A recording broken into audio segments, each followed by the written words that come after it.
So let's just start with this one. Kevin Kilcoyne says, why the red herring about whether emails were classified or not? Simply moving them off the official system is enough, and setting up their own servers is prima facie evidence of their intent. Couldn't have put it better myself. In the Facebook Live thing yesterday, I said it doesn't matter if they're classified, and it doesn't matter how many of them there are. If she took records out and did not return them at the end of her term, that's a felony. And if it can be shown that she tried to obfuscate or erase, damage, hide those records, that's a separate felony. And that second felony comes with the express proviso that you no longer can hold any office in the United States government. That means park ranger. There's no question at all, none, that she broke those two laws. But everybody's concentrating on, well, was it a national security leak? Did she handle the information recklessly? It doesn't matter. Now, you may say, well, those are little laws, but that's really the problem, right? I mean, that's really the problem. The problem is that people will say, well, okay, so she didn't return a couple of emails. It's not like she put them on the front page of the New York Times. Well, number one, maybe she might as well have. But more important than that is really the whole idea of the rule of law. That's what's at stake here. That's why this is so catastrophic. It's not a political loss for us. If Hillary Clinton is elected president after this, it's not just a political loss for us. I would take 5 terms of Hillary Clinton if the rule of law was intact, and I would take none of them. I'd take no terms of Ronald Reagan if Ronald Reagan could just dictate law, but we know Ronald Reagan had no desire to dictate law, so that's kind of a non sequitur. This is it. I mean, this is the Rubicon. For those of you that are not familiar, maybe heard the term before, I came to the understanding of the term pretty late, but you hear the expression, somebody's crossed the Rubicon. It's become a milestone that is not only significant, but it's almost irreversible. You've done something, now you're committed, you're pot committed, you're in.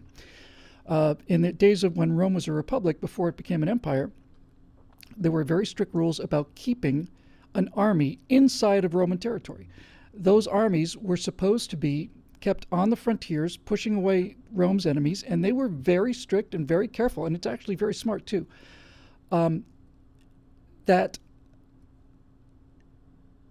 if you brought an army into Rome, you were making a power play. And the boundary of Rome was called the Rubicon River, and when Caesar decided to make a power play and become emperor, he took his army and they crossed the Rubicon and came into Rome, and that was the sign that, okay, now it's on.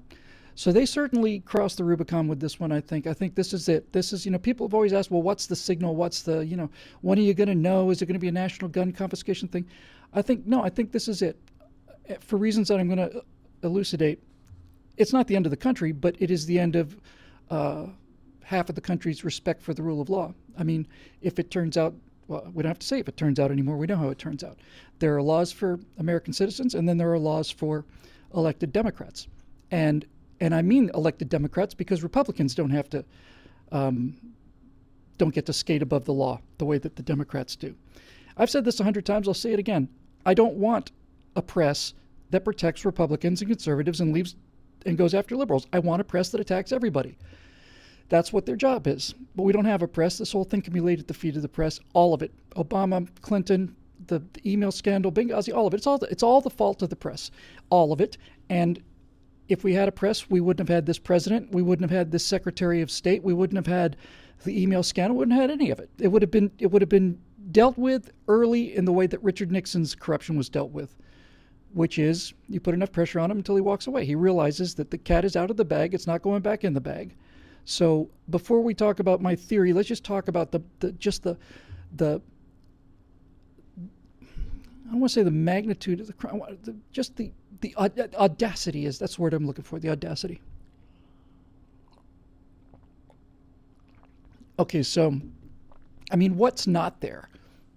I mean, what is missing from what David Horowitz called the biggest fix in history, and I think that's pretty much it. What didn't you have? When you have the Attorney General who's who while an active prosecution is going on, meeting with the husband of the suspect and in an airplane on a tarmac, and to have the audacity, number one, to say that, no, it was just a random meeting. Please. We just talked about golfing and grandchildren. We never, ever discuss the case at all. Who do you think you are? You know what it's like? It's like Michael Jackson. It's like Michael Jackson sitting there in his last years emphatically telling you to your face that he's never had any plastic surgery of any kind. He might have had one small little plastic surgery on his nose that was internal to help his breathing or something. He never had any plastic surgery, never had anything done. And that those two blonde, blue-eyed kids are his as well. There's a comic named Cat Williams. He's not for everybody. He is very, very, very rough around the edges. But he was talking about that back when Michael Jackson was alive. He said, I'm a grown man. I'm a grown man. Don't tell me that these blonde kids are your children, Michael. Don't tell me that you never had any plastic surgery. But we believe it. We just go along with it because that's what we do. It's the go along with it. One of the lines I'm going to use in this firewall, I think, is absolutely it. It's not like they are insulting our intelligence. They know that we know. They're insulting our willpower. They know that we know, and they also know that we're not going to do anything about it. That's their calculation. And they have every reason to believe that calculation. And it's not going to be up to the Justice Department, the FBI. It's not going to be up to the Republicans. It's not going to be up to Congress. It's not going to be up to anybody to put an end to this except for us. That's it. And it is gaslighting. Good point, Mr. Melbourne. That's exactly right. It's gaslighting. It's making you think that you're crazy when you're not crazy. The meeting, and then you hear the presumably the next president of the United States saying, Loretta Lynch is doing a great job. I think I'd keep her on in my administration 2 days before the announcement, something like that.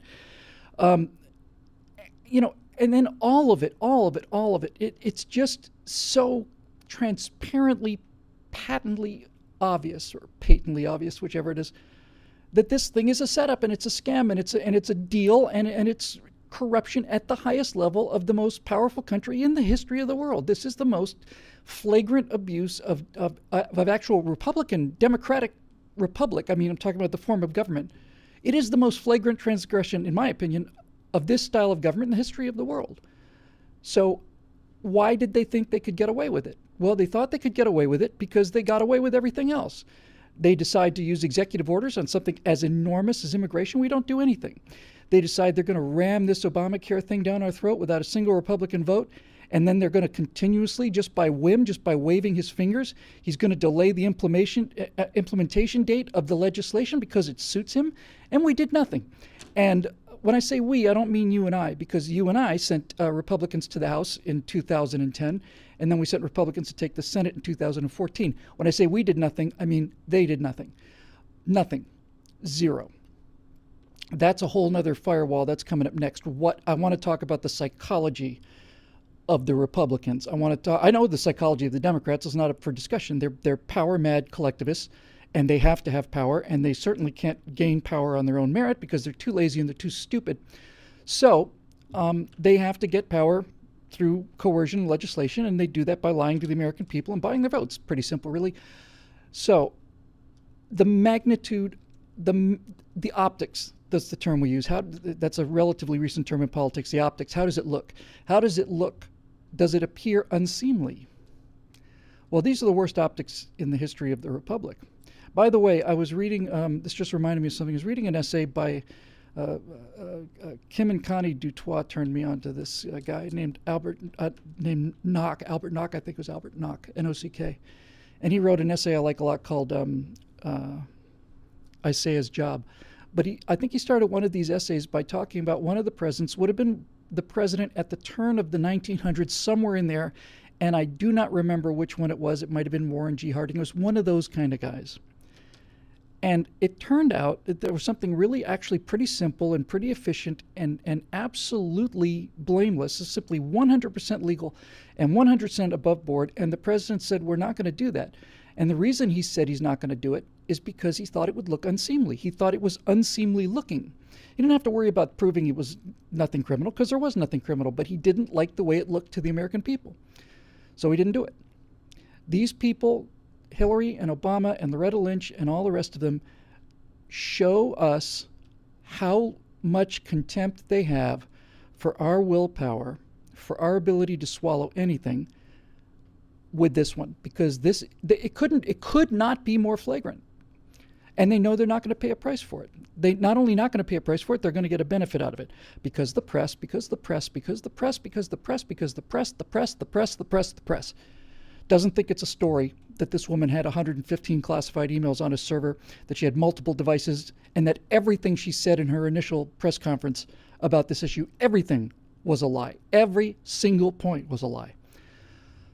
So, yes, if she took records home and didn't return them, it's a felony. If she took records home and didn't return them, when I say home, I mean got them out of the government in one way or another. If she tried to erase those documents, destroy those documents, hide the fact that she took them, or tried to destroy them, that's a second felony. Those are 2 felony counts. The second one prohibits you from holding office in the United States. And I don't want to hear about rulings or any of the rest of that stuff.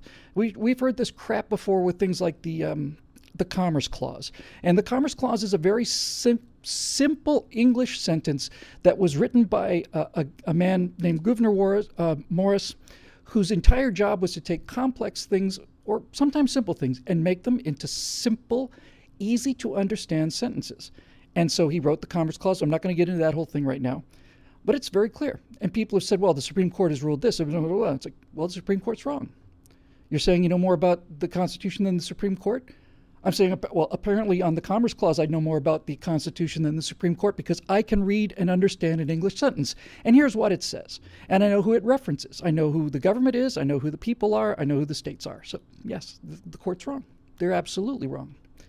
They're 100% wrong. And if I'm wrong, then the theory of government you've been selling us is a lie. That's kind of what we're learning from all this. So I don't have to tell you guys about the magnitude of it. I don't have to tell you about the bald-faced arrogance of it, the simple, more than arrogance, the cynicism of it, just the cynical, smirking calculation, knowing that they're going to do it and they're going to get away with it, that people are going to do what we've always done during the last 8 years. We're going to do what we've done for the last 8 years. We're going to huff and puff and we're going to threaten to blow the house down, and then we're just going to forget about it and we're going to take it. And then we take the next bigger thing, we're going to take that too. I think those days I think the Rubicon has been crossed here. I think half the country's not just done with Hillary Clinton, not just done with this. They're done with this federal government. This is not the government we were advertised. It's not the government we were raised with. When we were in civics class and talking about things like the social compact and separation of powers and all this other stuff, that's what we grew up with. That's what we believe. That's what we send soldiers to die for. And this isn't it. And it hasn't been for a while. So why did Comey say what he did? Why didn't he bring the charges? He made this entire case and then said, we're not going to bring the charges. I heard this morning when I woke up, I saw 2 things. I said, first of all, I saw something that Reason Magazine put together. Hillary makes a statement.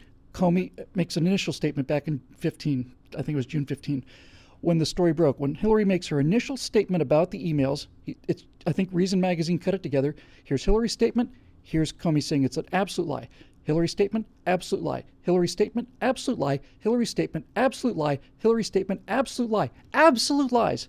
I never had classified material on that server. Comey comes out and says there are 115 classified emails on that server. Hillary Clinton says, I took all the emails home. I turned everything back to the government. She said, no, there's 30,000 emails in there that pertain to us. So it's an absolute lie. So here's where we get to the theory, because people want to know why what happened. So I saw this morning before I got in the shower, and I was thinking, okay, he's just tried the case. He's tried the case. He's made the case. So why didn't they bring charges? And then I saw something else, which just kind of put the thing over the top for me. I saw Giuliani, who I admire enormously. When he was running, he was my first choice. That was 2008, I guess. But Giuliani basically said, look, I'm not speaking now he was on TV. I'm not speaking now as a political commentator. I'm speaking as a person who's a lifelong prosecutor. I do this for a living. It's my job. He said, the statute regarding the security infractions, he said they have to prove extreme criminal negligence, something like that. And Comey comes out and says that she handled this with extreme carelessness. Gross negligence is the term, sorry. So Giuliani says the law references gross negligence, and Comey says there was extreme carelessness. And what Giuliani said are these two sets of words are absolutely correlated. They mean the same thing in the court. They're interchangeable. Extreme negligence and I forget what the original one was. It's not. Anyway, and negligence and carelessness mean the same thing. They're the same thing. What Comey is essentially saying is he's using exact, precise legal terms to say that she broke the law. That's what he did. And he took a long time to do this, and he had to think about this very carefully. So let me just tell you this. When I heard the news, I'm like most of you, I just said, you know what? That's it. There's nobody left in the government who has any spine at all. He's another traitor. He's another person who puts his career or politics above his job. I don't care what they threatened him with. He should have gone and presented the charges and been a man and been a patriot and taken the consequences, because he's the head of the Federal Bureau of Investigation. So, knowing what we know in the morning about gross negligence, knowing what we know about Comey saying that she's guilty, why didn't he say, we need to press charges? And then I had an image, and I really think this is it. I don't have it completely fleshed out yet, but I'm really quite convinced this is it. When we had prisoners of war taken by the Vietnamese, there were two examples that I can think of. One of them was they were getting a picture taken, and these guys flashed the Hawaiian good luck sign, which turned out to be the bird, the middle finger. They told the North Vietnamese it was the Hawaiian good luck sign, so the Vietnamese released this propaganda picture, and the flyers are flipping everybody the bird. That's hilarious. And I quite believe, I remember a story that during an interview with one of our airmen who had basically been broken and came out talking about what a great place Vietnam was and how horrible America was and how horrible the war was, somebody took a look at him and they realized that his blinking pattern was odd, and this guy apparently was blinking in Morse code. He was blinking in Morse code, and I think the word was torture. So, here's my postulate. Comey goes up there. He says something that is going to brand him a traitor by everybody in the country, in the same way that you would look at somebody collaborating with the North Vietnamese as a traitor, and he'll endure all the hatred and all that other stuff. But I think Comey was blinking us a signal in Morse code, because I think Comey is a prisoner of war.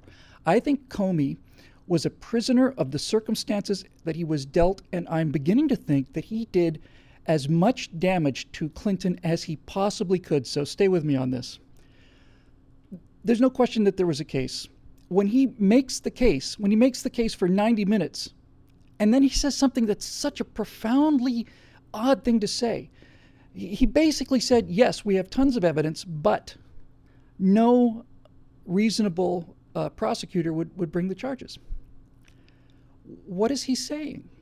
I think he's saying that anybody would bring the charges except for the person who is going to be bringing the charges, Loretta Lynch. I think what happened is, at some point or another in this thing, and I think this happened very recently, Obama and Lynch basically said to him, listen, she's not going to trial, and she's not going to be indicted. We're not going to bring charges. Okay? And what they said to Comey was something like this. They said, so listen, James, here's the deal. You can present the evidence and you can recommend criminal charges. Okay, we can't really stop you from doing that. But if you do, we're not going to prosecute the case. It's not going to happen. It's not going to happen. We're gonna take it to a point. We're gonna take the folder. We'll look at it for 8 months or 9 months, and then we'll make a determination that there wasn't enough evidence to go forward with the criminal charges. So he's not going to get what he wants. He's not going to get what justice demands. He's just not going to get it. He can't get it. The president and the attorney general, who is his boss, have said, no, it's not going to happen under any circumstances. Let's get that through your head. So then he has to think about, well, what is he going to do? And this is the part I think is really interesting. My reaction at this point would be, well, F him, James, I don't care. Because I thought, well, maybe he's trying to protect his job or and I even dabbled in some of this kind of far out their stuff. Oh, they've got stuff on his family, or they're going to, maybe they do. Maybe they have stuff on his family. Maybe they have personal leverage over him. But I was talking with Jeremy Boring about this, and I think he's right. He said they don't need to have that kind of leverage. They don't need to have that kind of leverage. So the question just came up is from Jay Brands, why didn't Comey recommend and let Lynch be the traitor? This is the point. This is the point that I think is really interesting. That's what I said. I said, Comey's a traitor, and then I thought, well, what if he's not? What if he is in fact a prisoner of war who is blinking out the charges while he's on camera, and everybody else thinks he's, on their team? So look at it this way. If Comey brings the charges and Loretta Lynch says that these charges are not prosecutable, then the case goes away. He goes away. Hillary is not only exonerated, but she's a martyr now.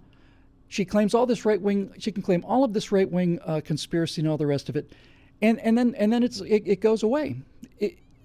If he takes it to trial, if he brings charges, and the charges are dropped, that is better for Hillary Clinton than for what he actually did, which was to make the charges, bring the charges to the American people, and leave it on a plate there for us to see. Now, this is not the primary outcome that I was looking for, but it may be on the world of hardball politics that these people play. It may have been his calculation to do the best thing he could have done. And here's an important distinction that somebody else pointed out to me too. I don't know, I'm quite sure that no one at this level has ever been criminally prosecuted for this kind of activity. Now, my reaction is the same as your reaction. What difference does the level take? It doesn't matter there's no level. You're either obeying the law or you're not. But what you could make the case of, so we go to Petraeus, for example, right? Somebody's going to tell me the truth about this in 15, 20 seconds, because it's a great thing about talking in front of a bunch of smart people with an 8-second delay. I say something, and 15 seconds later, I find out whether there's truth to this or not. But my understanding is that criminal charges were not pressed against Petraeus. He was simply disgraced. He was forced to resign, and there's threats about cutting his pension and busting him in rank and all the rest of it. But he didn't face criminal charges. So what if, there goes our assistant editor, Ryan, going home for the night. After mere 14 hours, I'm going to have to whip these people harder. So back to this thing about Petraeus. He was ruined while he was in office. He was disgraced out of his office, and he was not charged criminally, but he was essentially ruined for life.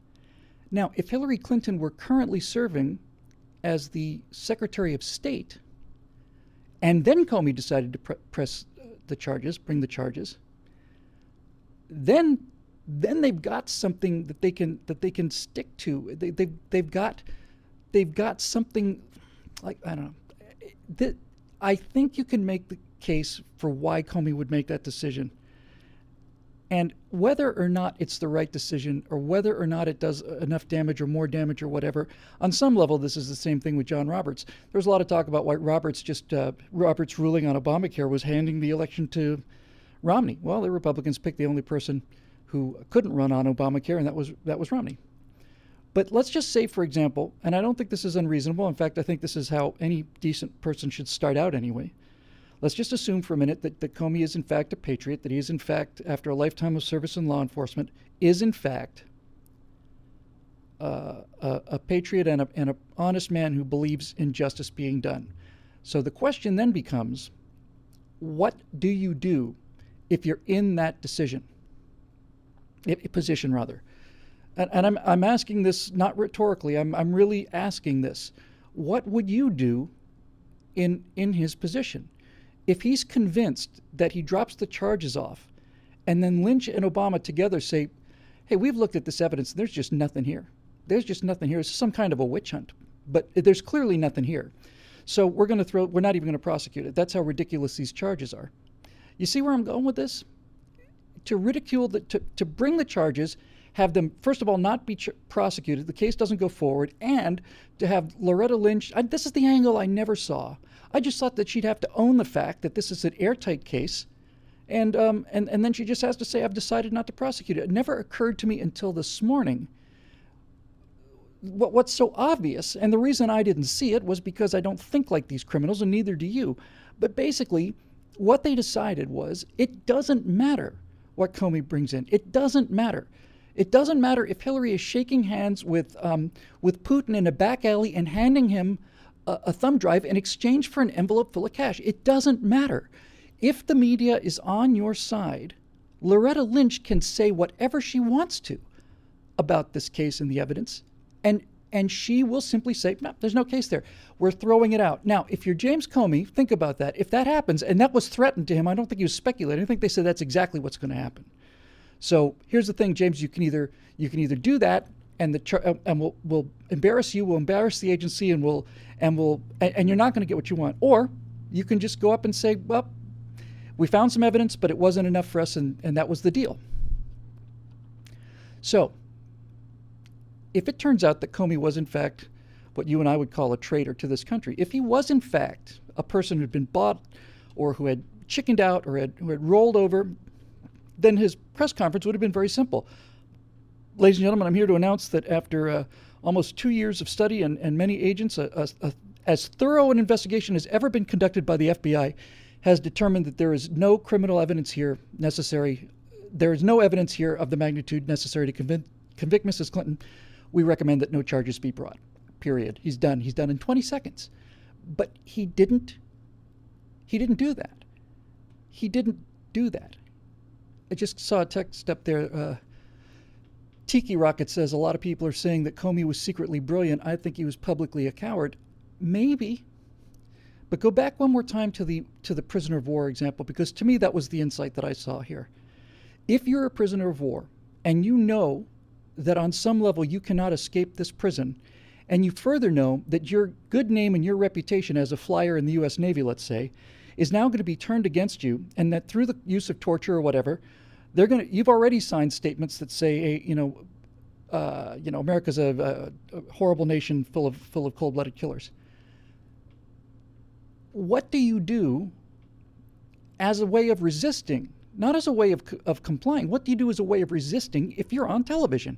You blink out with your eyes torture. And I think what that press conference did was he was blinking out to everybody. Of course she's guilty. Of course she is. We didn't bring charges because we were told if we did, they would not be accepted. They would not go forward. There's not going to be a grand jury under any circumstances, and we will ridicule you, and we will ridicule the charges. So Comey thinks, okay, if I do what I want to do, which is just go public with this thing and say, no, there was overwhelming evidence, then it's his word versus Obama and Loretta Lynch, and much, much, much, much, much, much, much more importantly, it's James Comey's word against Obama, Loretta Lynch, Hillary Clinton, and the entire news media. The entire news media, because Loretta Lynch issues a statement that says that insufficient evidence. They're not even close. That's what the New York Times will trumpet, because they want Hillary Clinton to win. That's what they'll trumpet. So if you're in that situation, what do you do? I think Comey, I'm going to mix metaphors here a little bit. I think he's a prisoner of war, and I think he had a very poor set of choices in front of him. And I think he took the charges against Hillary Clinton and nailed them to the door of the church and said, he didn't make a 20-second statement. He tried and convicted her. He tried and convicted her in front of the entire world. And then he said no reasonable prosecutor would bring charges in this case. What he's really saying is every reasonable prosecutor would bring this case. Because if he's not saying that, why does he spend an hour making the case? If his entire mission as a traitor, as a coward, as a spineless weakling, whatever, if his entire mission is to just simply say no,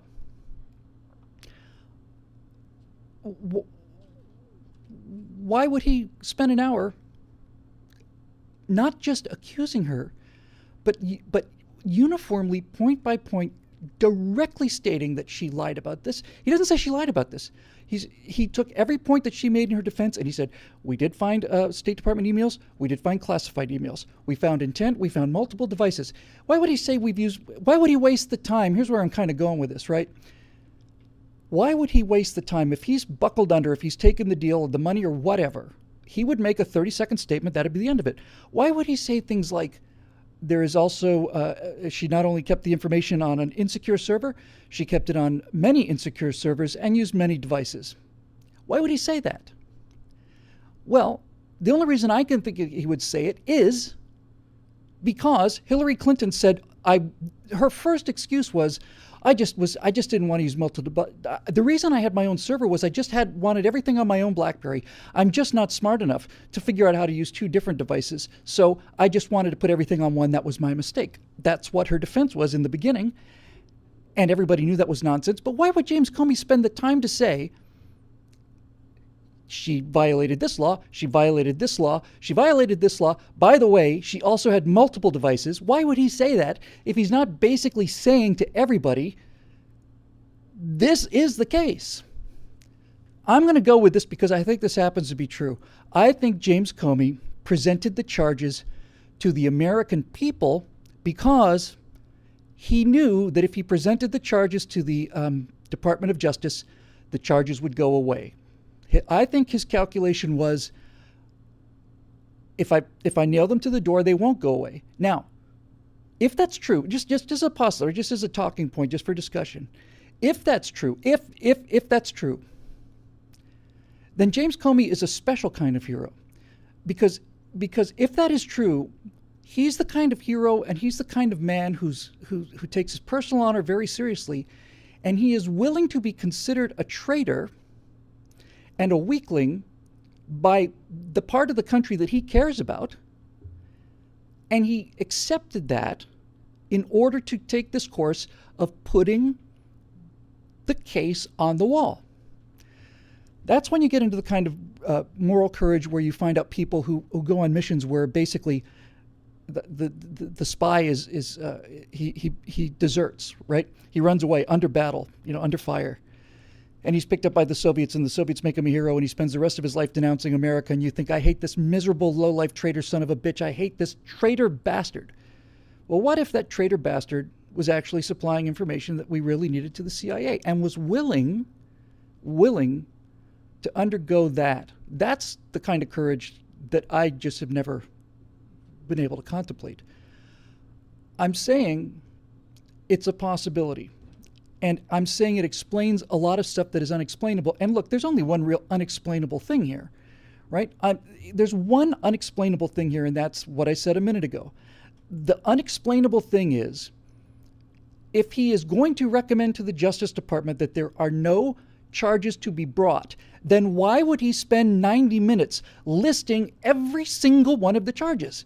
It doesn't make any sense. There's got to be some reason that he would list every single count and every single violation and every single example. He virtually said other people have been charged with this. That doesn't mean we could charge her, and doesn't mean that people in the future can't be charged with this. He's basically putting the evidence in the case out there point by point by point, discrediting everything she ever said factually. He's not saying, well, we think. He said there were multiple emails. They were top secret emails. There were multiple devices. There were multiple servers. The servers were likely cracked. That's the first statement he made that had any ambiguity in it at all.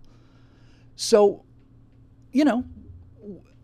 I'm ready to hear another explanation for why this happened. But again, if it turns out, this is the paradox. This is it.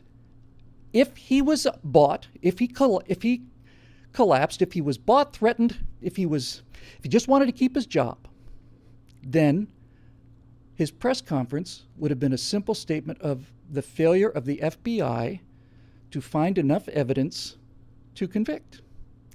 That's what he would have said. And he would have, and look, there's been enough fuss about this. He would have said, yes, we found evidence, but there wasn't enough evidence to convict. That's what he was sent up there to do. That's what he was supposed to do. And that's what he did. But that's not how he did it. So a Guatemalan water snake there basically says the media only reports that no reasonable prosecutor would bring charges. So think about this. Think about this. If you watch the entire thing, he is laying out a case, and as Giuliani pointed out, the terms gross negligence and extreme carelessness are legally interchangeable. He's basically saying she handled that evidence with gross negligence. That's the only explanation I have. I may be wrong about this. You know, maybe all of this is an effort to hang on to some shred of faith that there are still people out there who put this country above their own careers and, in fact, above their own lives. You know, we're asking 18-year-olds to go out there and get shot in Afghanistan and Iraq. You're telling me a lifelong guy wouldn't be willing to take a bullet for the country? I mean, if Comey thought that he could get away with just saying, no, these are the charges, if he thought that was the best case scenario, I don't get the feeling that a guy who's the director of the FBI for so many years is not the kind of guy who's physically intimidated. He doesn't strike me as that kind of guy. If I was going to be the director of the FBI, knowing that there is an enormous target on my back, maybe even bigger than on the back of the president, but certainly a bigger target than the vice president, secretary of state, director of the FBI is the man who catches enemy spies, and all of our enemies want the FBI out of the picture. So you have to have physical courage to be the director of the FBI. There's no question about it. You have to have some physical courage just to use your name and stand up against these people. So it's not a question. So Job 19:25a there says, so has the FBI been infiltrated? No, this is the point of my theory. The point of my theory is it's not that the Justice Department, it's not that the FBI has been infiltrated or corrupted. It's that the FBI came to realize that their employers, their bosses, which is the Department of Justice, told them, bring whatever charges you want to, lay them out any way you want to. We are going to ridicule them, and we're going to ridicule you. We have the media on our side, and when it's all done, not only will she not be prosecuted, but she will be made into a martyr. We're going to say these charges were never in any position, so the vast right-wing conspiracy is true. And furthermore, not only is she going to be a martyr, not only is she going to be better off than she would have been, but you and your agency are in complete, total disregard. People have just, given up.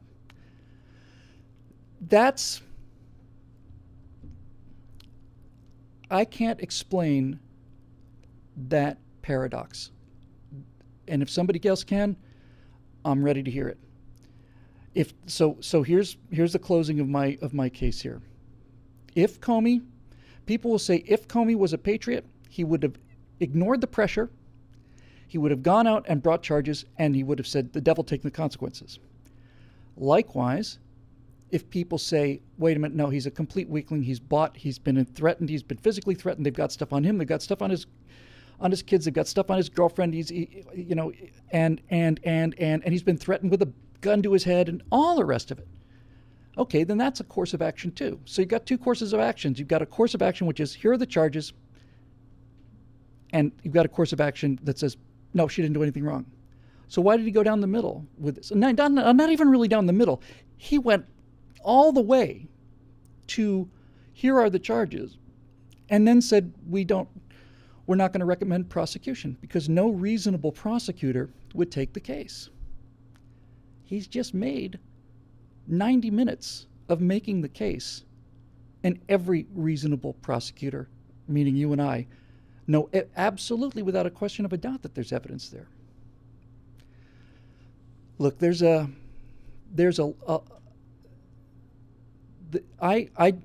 are some details about this that I'm not sure about, and these do reflect on the likelihood of this theory. One of them is, if he had simply brought the charges, would he have been able to go out there and make them? I suppose he could always have a press conference. I don't know. And Reed Hill points out it's the Kobayashi Maru scenario for Comey, which for those of you who may not be Star Trek fans and certainly don't belong in this show, as you can see, the Museum of Star Trek back here, and we got in 2001, we got the Gorn captain, right? It's so hard to do this in reverse. There. But if anybody has another theory, I'm certainly ready to listen to it. I agree with Occam's razor on this. The simplest explanation is the most likely one. The simplest explanation would be that he was pressured into it and he folded. He didn't bring charges and he folded. Okay. Great. But why the 90-minute condemnation? Why 90 minutes of making the case? Why would he do that if he was bought and sold? So if you are in fact a prisoner of war, your options are very limited. If they use torture on you and force you to sign a document, which in this case would be, we're just going to ignore it and we're going to ridicule you, the agency, you're not going to get your charges and you're not going to get any of this stuff, and we're going to make her into a martyr, and then she's going to be acquitted and exonerated. See, she hasn't been acquitted or exonerated. That's also kind of important. So you got to figure what's going on in James Comey's mind in terms of what is he able to get out, where can he go? He's a guy who's been tortured and beaten up. He's a guy who's got his hands tied behind him in terms of his options. And I think he did what any patriot would do, and that is blink out a signal in Morse code to the American people, basically saying, I signed the paper condemning America because of torture. It makes sense to me. I don't want to believe it. Doesn't mean it's not true. I don't want to believe that he simply caved in. And he didn't. See, they keep coming back to this. He didn't simply cave in, because we know what simply cave in sounds like. It sounds like, now that we went through it with a fine-tooth comb. There were some errors in handling and stuff there, and there were some things that were very questionable. And we have a series of recommendations and would like to discuss this with her in the harshest terms. But no, there was nothing that we could convict on. That's what it sounds like if you're in the bag.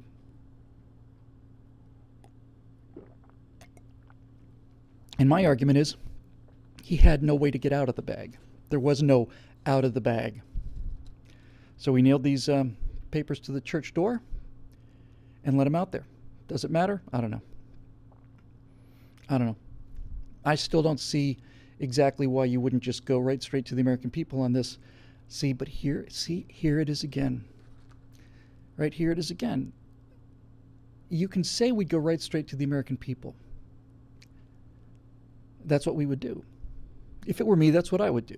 If it were me, I would say, I don't care about your intimidation. I don't care about anything. I don't care about physical threats. This is the future of this country. The country's been good to me.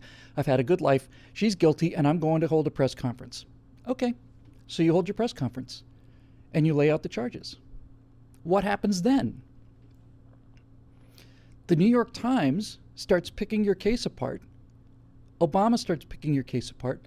Loretta Lynch starts picking the case apart, and they begin to tell the story, the narrative story. It's not conspiracy. There's what they did all the time. They did it with Fast and Furious, and they did it with Benghazi.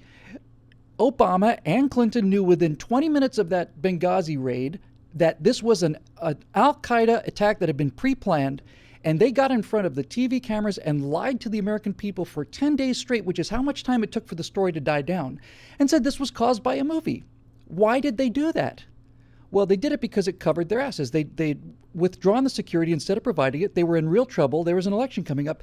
But why did they think they could get away with it? Why did they think that they could get away with telling the American people that this is about a YouTube movie when everybody knows it's ridiculous? Why? Because they have the lever of the media. They knew that the media would take their side of the story and run with it. And they knew that any Republicans who tried to rebut this story would be absolutely savaged and delegitimized by the press. Now, there's a whole psychology of the Republicans that is different than this. It's a different argument completely. But the more I think about this, the more I think there's some case to it. Look, we know what the truth is. And there's what? There's, I don't know. It used to be so clear. Every time they improve software, it gets harder and harder to use. I don't know how many people are watching the show. It's usually around 200, and then maybe 4,000, 5,000 will watch it on YouTube. So I can scream to that 4,000, 5,000 people all I want to. Think about their equation. It's like, okay, so Bill Whittle knows the truth about us, and Bill Whittle's going to go out there and he's going to blow every single horn he can, and he's going to talk on Rush Limbaugh, and he's going to talk on Glenn Beck, and he's going to talk on the Levin show, and he's going to make these accusations. How's that any different than the birther accusations? It's simply going to be ignored by the media, discredited by the media, and it didn't happen. One of the things that people, I've talked about this a few times before too, one of the things that is the most, in fact, I think this is the most powerful thing with the media being in the tank to this degree on your side. You would think that the problem is that with the press that biased, they would not report stories that are detrimental to the candidate, and they would go after the opponents the way they went after Sarah Palin and Trump and all the rest of them. But that's not it. What it is much, much more powerful than that. The biggest motivator of human behavior is social proof.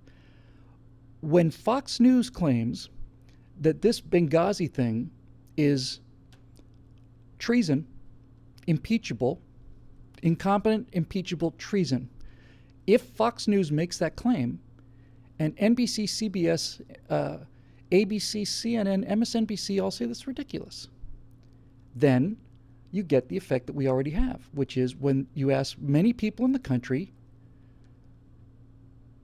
where did you hear that story? What's on Fox News? Fox News. I guess you heard that on the Rush Limbaugh show. They put a cyst around it. You see, there's a little cyst around Fox News now. And so that any story that's broken by Fox News, the liberals will say, it's Fox News. What do you expect from Fox News? They're the ones that were talking about whether or not Obama was born in the country, for God's sakes. They're a bunch of lunatics.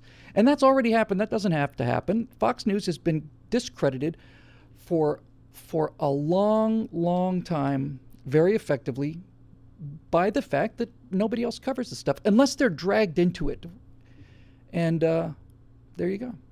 As pointed out, John Connor just pointed out his dad was not a natural-born citizen. Obama, he should not have been elected president. If we'd had a press, he wouldn't have been elected president, and not just for that reason. Barack Obama was a babe left in the woods, and he was raised by feral communists. I mean, there's just no question about this. It's not conspiracy theory. There's just no question about it. There's thousands of pieces of evidence that Barack Obama's mother was a communist and that his father was a communist. You call him a socialist if you want to, but he came to America for 2 years, decided he didn't like it, and then went back to socialist Kenya. He decided he didn't think America was socialist enough. He goes back to Kenya, talks about 100% confiscation of all private property. That's a communist. That's his dad. His mom was a lifelong communist. His grandparents who raised him were communists. His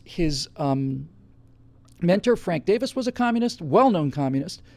And the person that launched his political career, Bill Ayers, was a communist and a terrorist. Any one of these things would have gotten him thrown out. When his preacher says, "Goddamn America," and Barack Obama has the nerve to say that I never heard him say that. 20 years is, what's that, 1,000 Sundays? Something like that.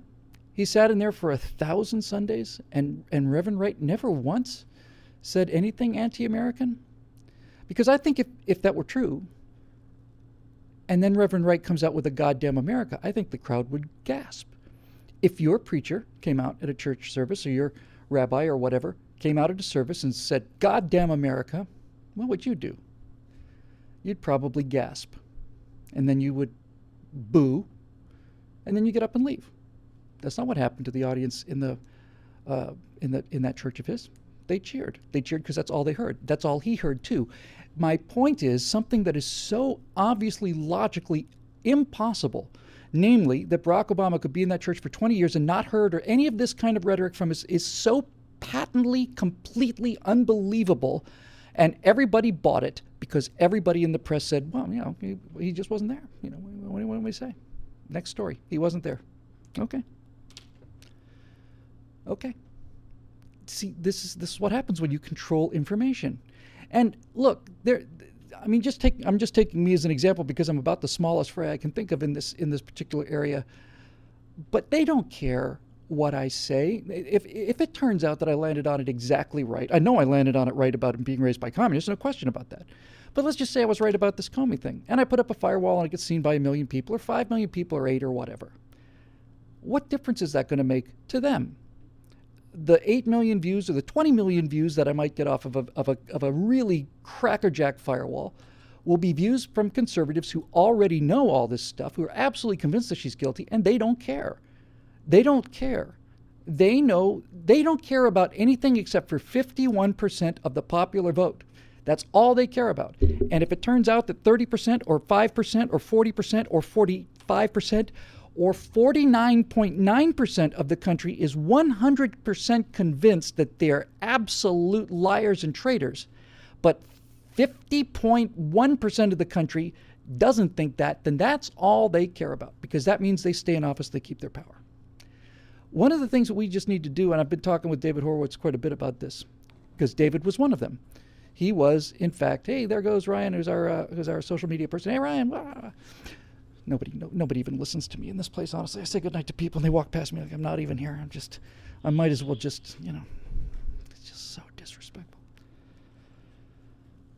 Look, I think there's a lot of evidence to this, and I talked about this effect in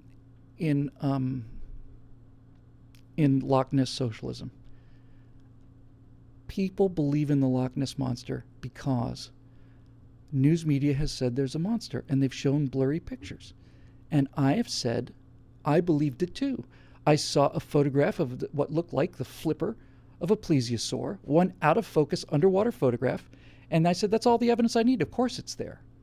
And I wanted to believe it so much that I never got to the stage of thinking, well, if it's an air-breathing dinosaur the size of a bus, we should see it 10 times an hour, every day, for 1,000,000 years. Why could I have not gotten to that conclusion instantly? When I was thinking that there was a Loch Ness monster, before I started thinking about any of this stuff, I knew that a plesiosaur had to be an air-breathing dinosaur, and that's what I believed. I believed in it because because I was told that this was the case, that it was, and it was fun. I wanted to believe in it. I really wanted to believe in it. Everybody wants to believe in that kind of magic. Who wouldn't want to see who wouldn't want to see a real dinosaur today? People want to believe in this stuff, and it shuts down your logical, critical facilities. So, what do? They made the calculation. It was so bald-faced that it's an indication that they not only know that we know, but they don't. This is, you know what? I got to write this down. 1 second.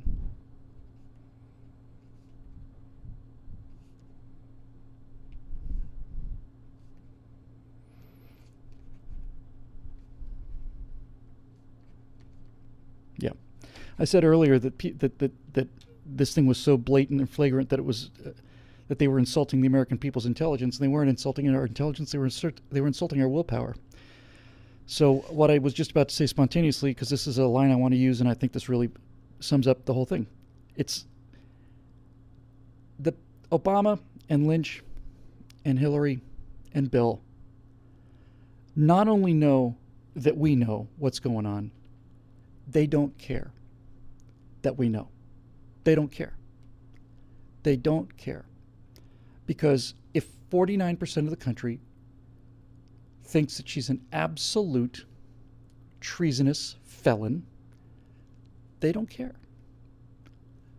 They care about 50.001% of the American population.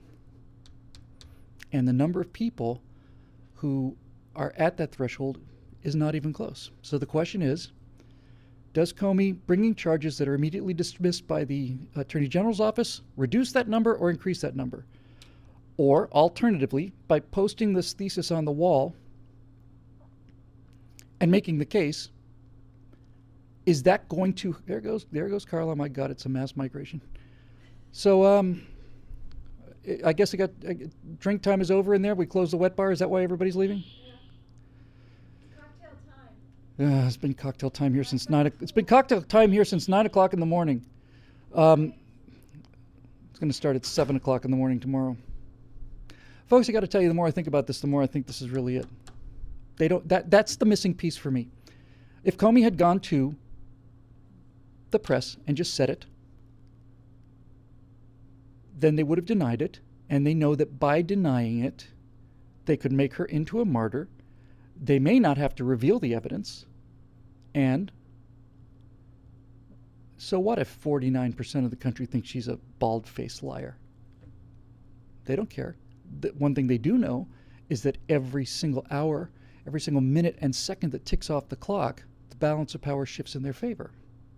In other words, if they scrape by with 49, this is numbers, obviously I'm just using hypotheticals. If they scrape by with 49% of the country convinced that she's an absolute liar now, in 10 years, when these millennials grow up with their full indoctrination in their safe spaces and she promises to buy them free college, then the number of people that'll know that she's a pathological liar will fall to 30%. And another 20 years after that, the number of people will fall to 5%, and that's pretty much it.